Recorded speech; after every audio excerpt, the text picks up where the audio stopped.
ஷங்கர் டைரக்ஷனில் super star Rajinikanth நடிக்க 400 கோடி ரூபாய் பட்ஜெட்டில் உருவாகியுள்ள 2.0 படத்தோட படப்பிடிப்பு முழுவதுமாக முடிஞ்சிட்ட நிலையில் தற்போது இதற்கான கிராஃபிக்ஸ் வேலைகள் தான் விறுவிறுப்பாக நடந்துட்டு வருதா. இந்த நிலையில் லைக்கா தயாரிப்பு நிறுவனத்தோட தமிழக செயல் அதிகாரியான ராஜு மகாலிங்கம் பேசும்போது ரஜினியோட 2.0 படத்தை 3D தியேட்டர்ஸில் மட்டும்தான் ரிலீஸ் பண்ண முடியும். ஏன்னா இந்த படம் தான் முழுக்க 3D தொழில்நுட்பத்துடன் தயாரிக்கப்பட்டுள்ள முதல் தமிழ் திரைப்படம்.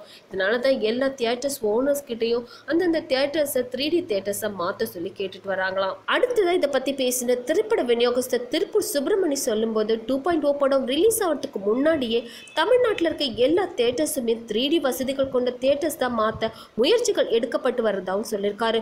ஒரு தமிழனா ராஜமௌலியோட பாகுபலி 2 படத்தை விட ஷங்கர் டைரக்ஷன்ல சூப்பர் ஸ்டார் ரஜினிகாந்த் நடித்து வெளிவர இருக்க 2.0 படம் தான் மாபெரும் வெற்றி பெறணும் அப்படின்னு அவர் நினைக்கிறதாகவும் சொல்லியிருக்காரு. அது மட்டும் இல்லாம இந்த நிலையில 2.0 படத்தோட விளம்பரத்திற்காக லாஸ் ஏஞ்சல்ஸ்ல பறக்கவிடப்பட்ட ராட்சச பலூனை போலவே துபாய், இங்கிலாந்து, ஆஸ்திரேலியா உள்ளிட்ட நாடுகள்லையும் பலூனை பறக்கவிட லைக்கா நிறுவனம் திட்டமிட்டிருக்காங்களாம். மேலும் 2018 ஆண்டு ஜனவரி மாதம் ரஜினியோட 2.0 படம் வெளியாகும் அப்படின்னு எதிர்பார்க்கப்படுறதாகவும் சொல்லியிருக்காரு. இந்த வீடியோ பத்தின உங்களோட கமெண்ட்ஸை மறக்காம சொல்லுங்க. கூடவே லைக், ஷேர் இதெல்லாம் பண்ணிட்டு ஞாபகமா NETV4 சேனலையும் சப்ஸ்கிரைப் பண்ணிடுங்க.